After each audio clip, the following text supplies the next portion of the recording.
In the previous lecture, we did a quick overview of qubit technology and the current status.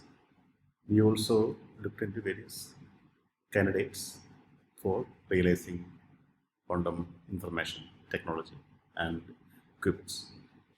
In this lecture, we will look into the qubit realization or the fundamentals of qubit realization using superconducting circuits. We will overview the quantum mechanics of an LC oscillator, and then we will move on to superconducting qubits and how the superconducting qubits will act like a LC oscillator. Okay.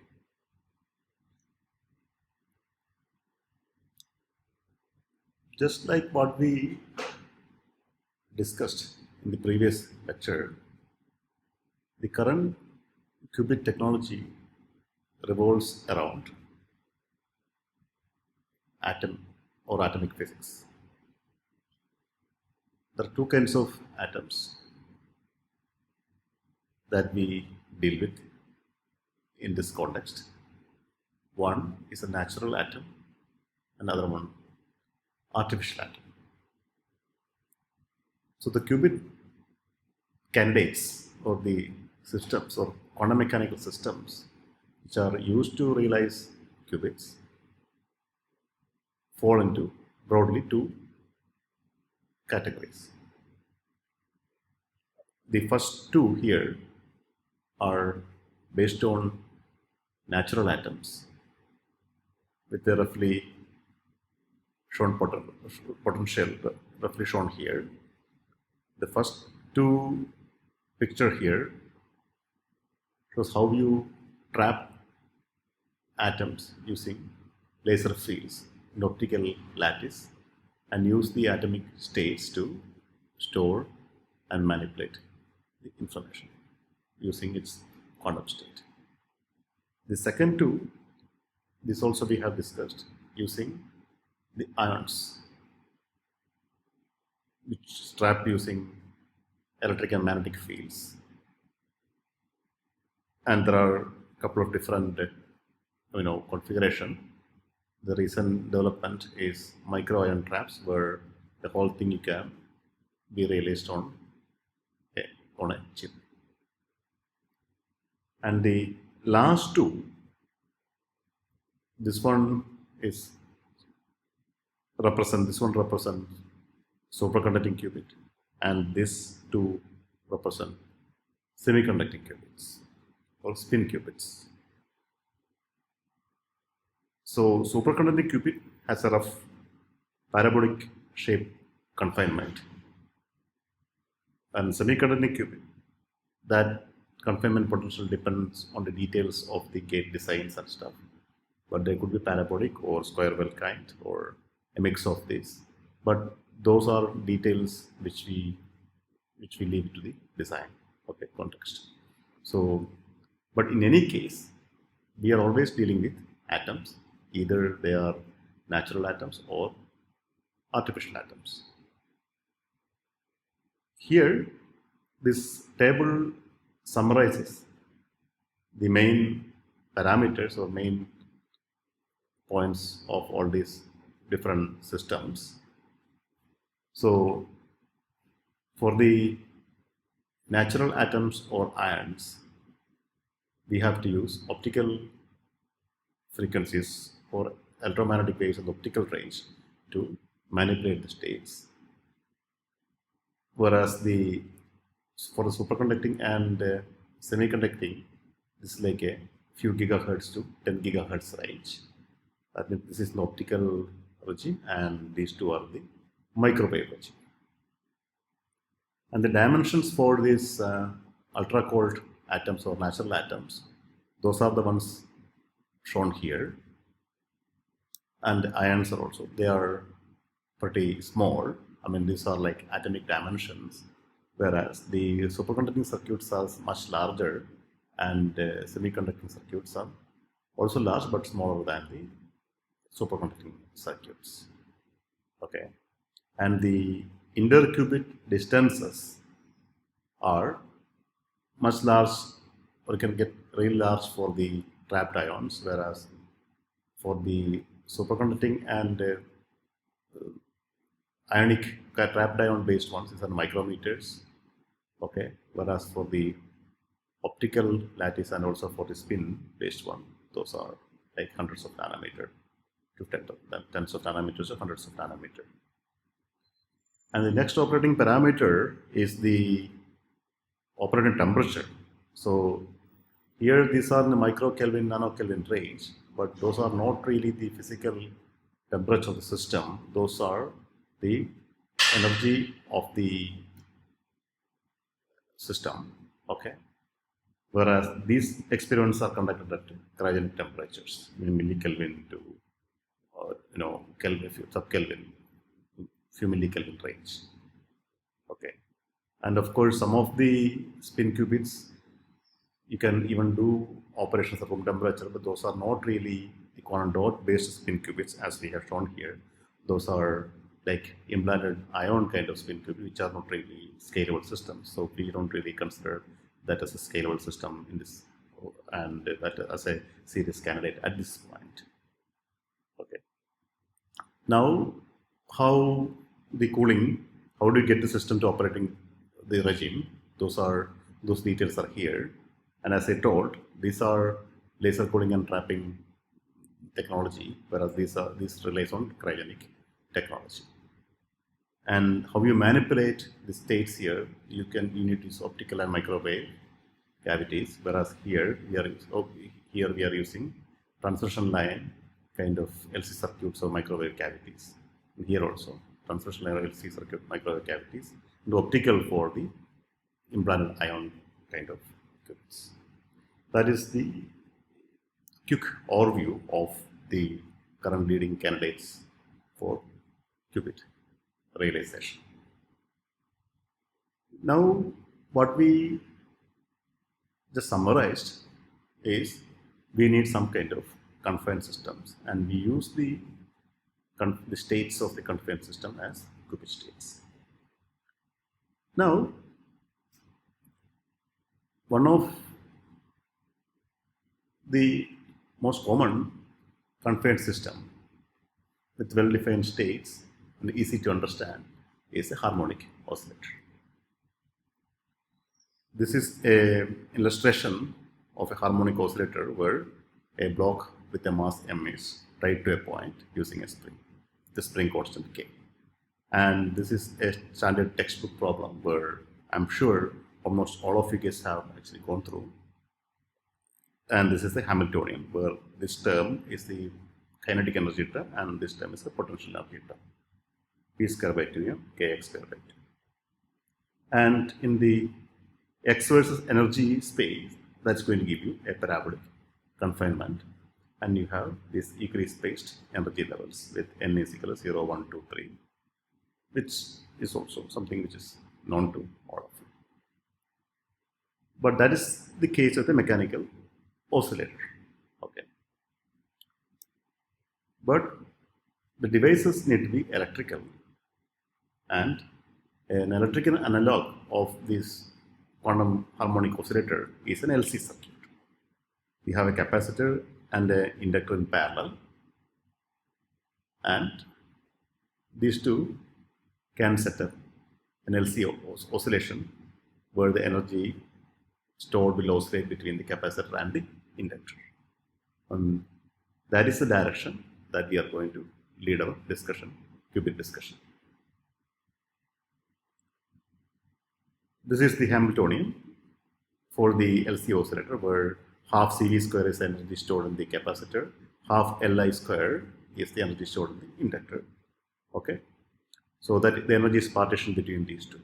Okay, now just by a simple substitution, Q is CV and phi is L into I, where L is the inductance and C is the capacitance. You can rewrite this Hamiltonian as H is Q square by 2C and phi square by 2L, where phi is the flux due to the current passing through this inductor. Okay. Now by using some substitution here, like I'm going to substitute n is q by 2e, where q is the charge and 2e is the charge of a copper pair. Now remember, our discussion we are leading into the superconducting qubit. So I'm going to assume the charge here is the charge of copper pair, that twice the electronic charge. Okay, that q by 2e. These are just parameters which we are going to substitute to get this Hamiltonian in a very simpler form. And phi is 2 pi phi by phi 0. This is the small phi here is the basically the phase term. Phi is the total flux and phi 0 is the quantized flux or flux quantum. That is h by 2.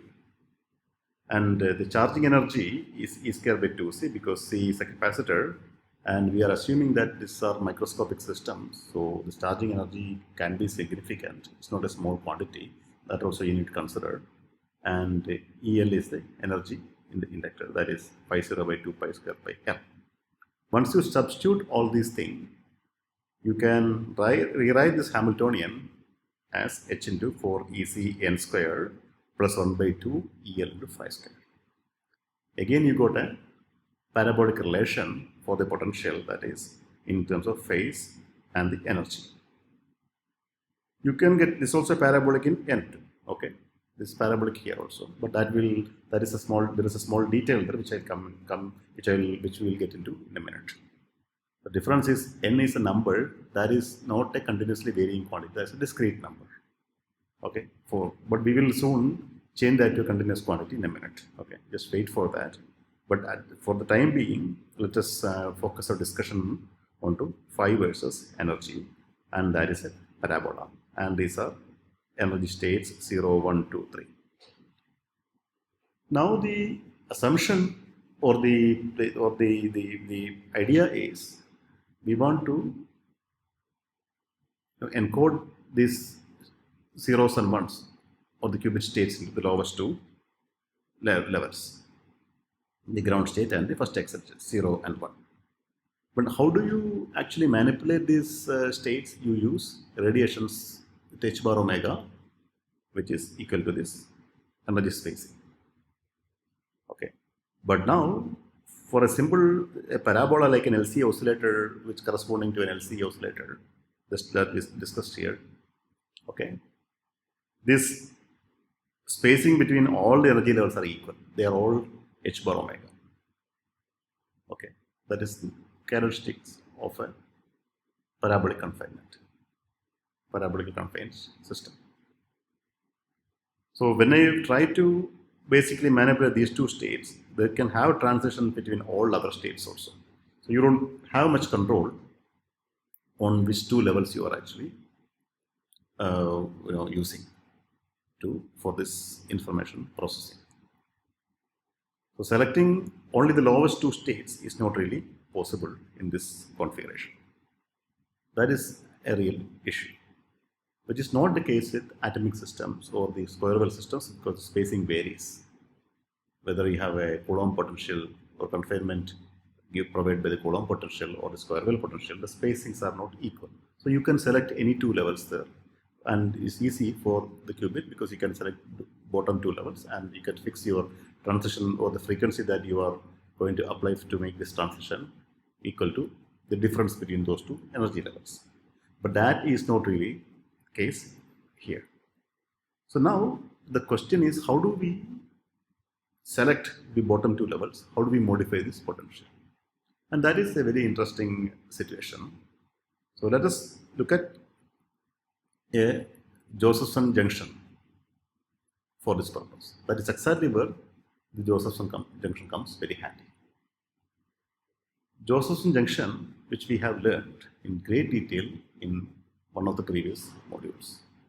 What you have is two superconducting electrodes, and there is a junction. These two are superconducting electrode, and there is a thin insulating layer like a nanometer also in thickness.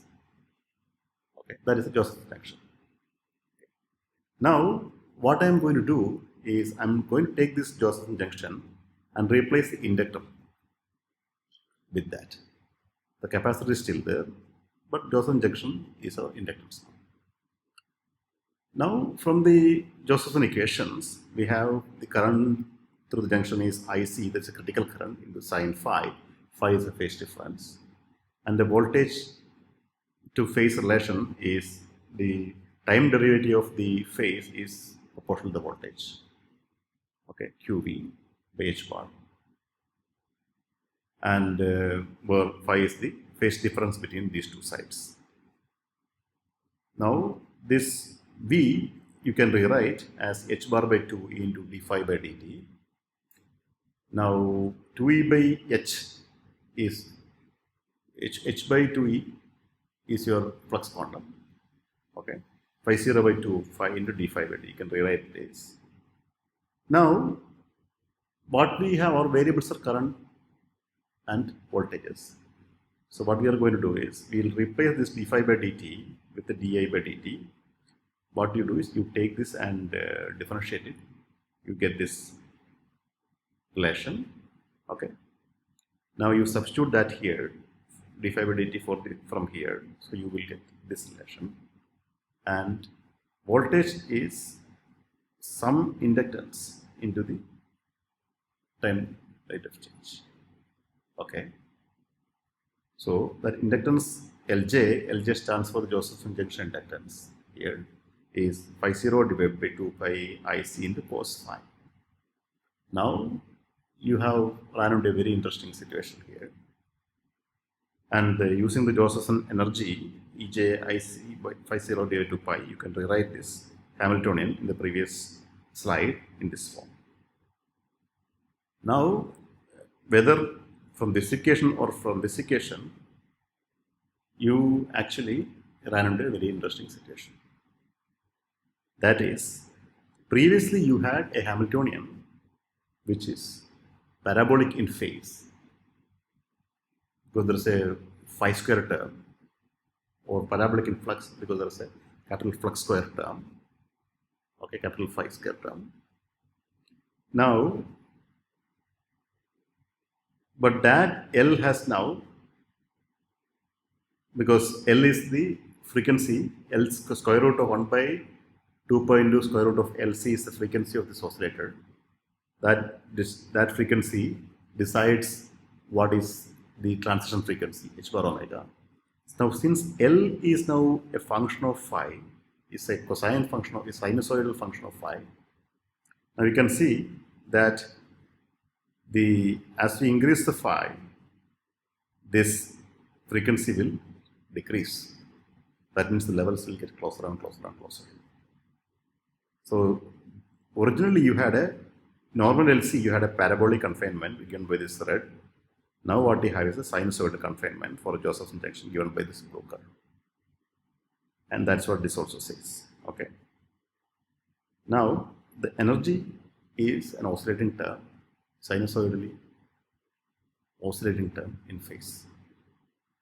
Now it's very easy because now the spacings are different with different levels, between different levels, because the frequency is a function of the flux, the phase term or flux. Okay. So now by introducing the Josephson junction as the inductance in the LC, what you have done is you have reshaped the normal LC simple harmonic oscillator potential into a sinusoidal one. Now this will make sure that the transition frequency between different levels are different. That is, h bar omega 01 is different from omega 12, different from omega 23, like that, and so on. So this will enable you to basically get a robust subset of states as qubit states.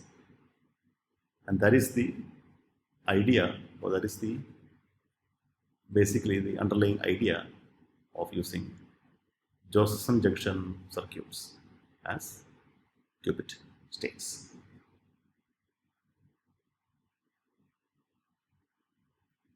Now, let's look at what are the different realizations. This is the Hamiltonian, or this is the potential which we got from this Hamiltonian. Now what you have here is 4 times EC n square. N is the number of the Cooper pair running into, and phi is a flux difference between the two sides of the junction. That is what you have. And you have two kinds of, basically you have two kinds of states here. Either they are charge state, the information is encoded in the charge state. Okay, that is charge state is basically a Cooper pair box. That means you have two Josephson. We have two junctions here. Okay, each basically it's a box. It's a just a single electron box. Here it's a superconducting box. A small island made of a superconductor, and you basically look at the charge state of that.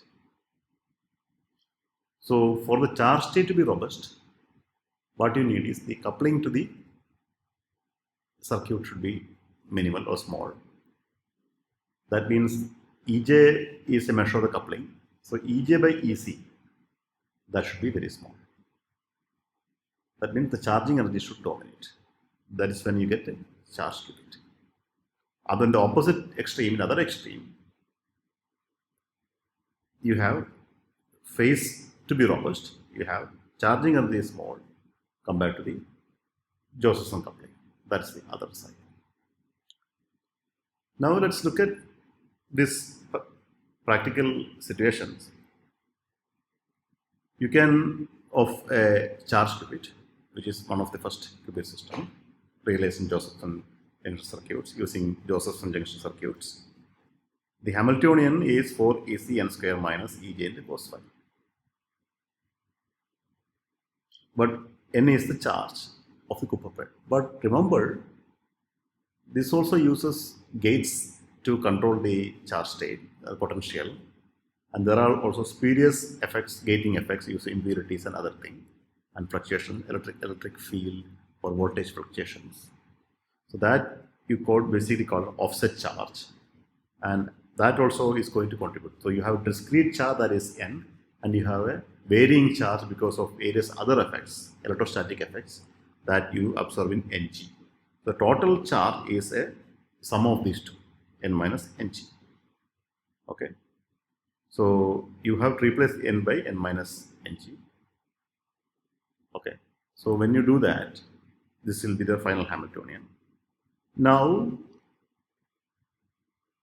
what that means, the energy state, there's a square term here, the energy state is very, very sensitive to this offset charge. So a small disturbance, electrical disturbance or charge fluctuation or anything in the vicinity will act as a decoherent or decoherence source of basically decoherence.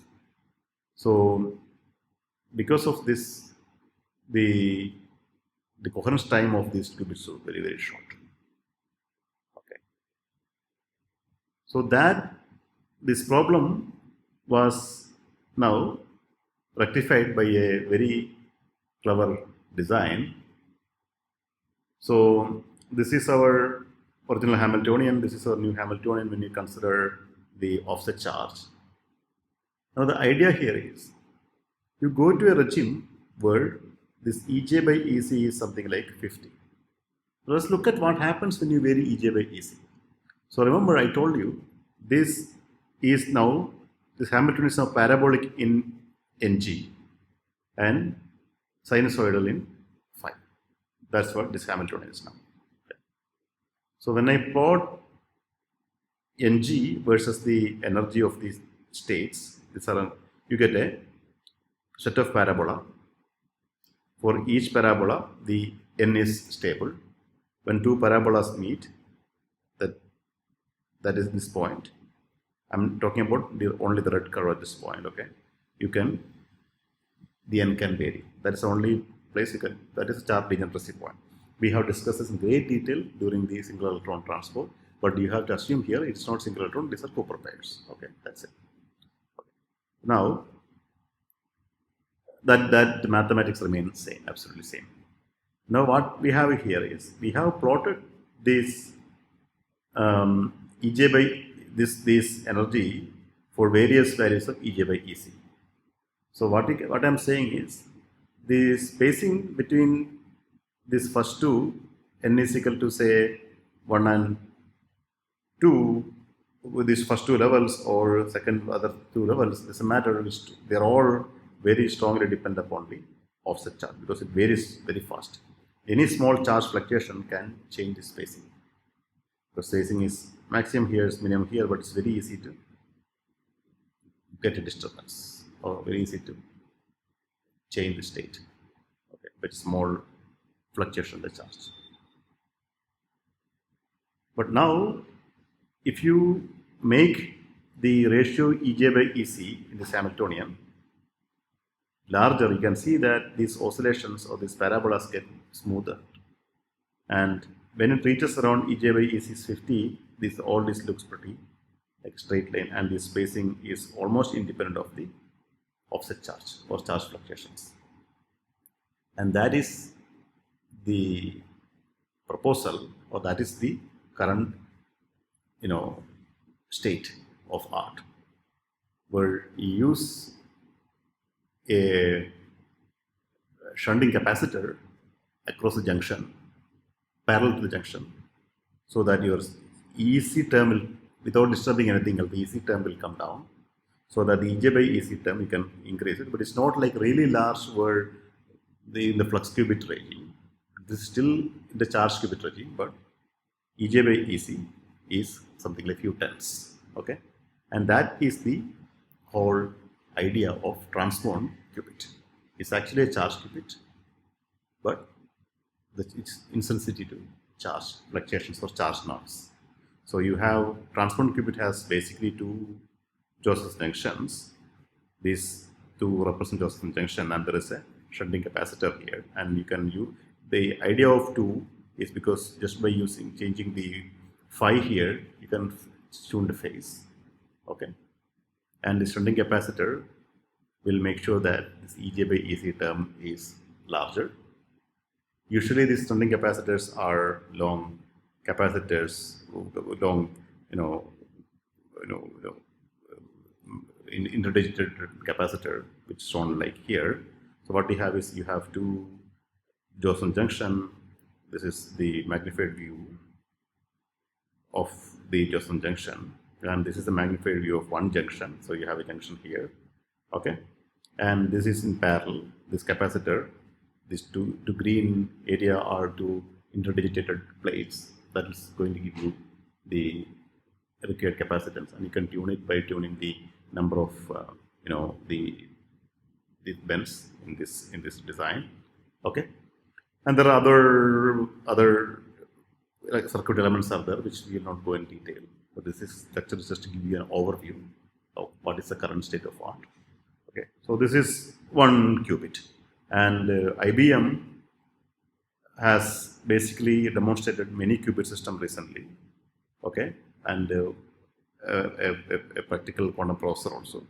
But here what you are seeing is this 2 qubit system, 3, 4 and 8 qubit systems, where you have the qubits in this, similar to this design.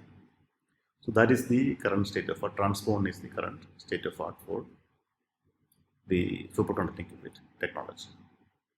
Okay. So just to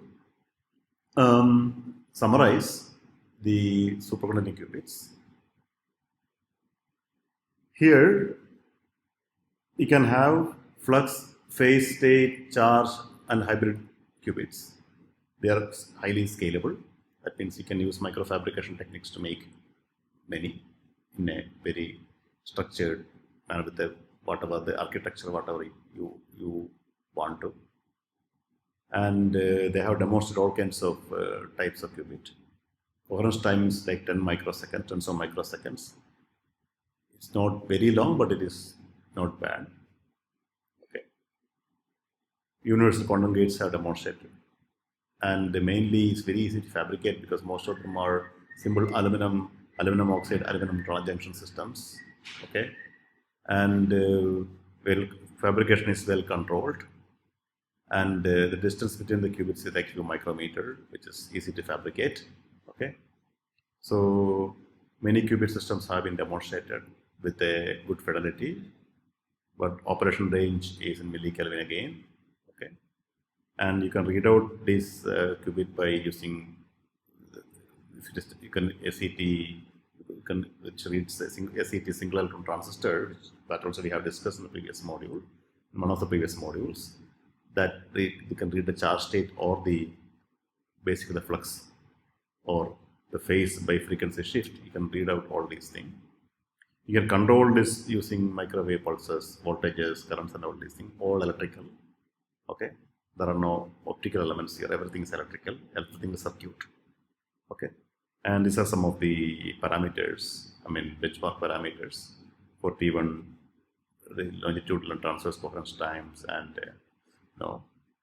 other gating times and everything. So, in summary, the superconducting qubit community has demonstrated pretty much whatever is required for the operation for realizing a prototype. They have realized also a prototype quantum computer.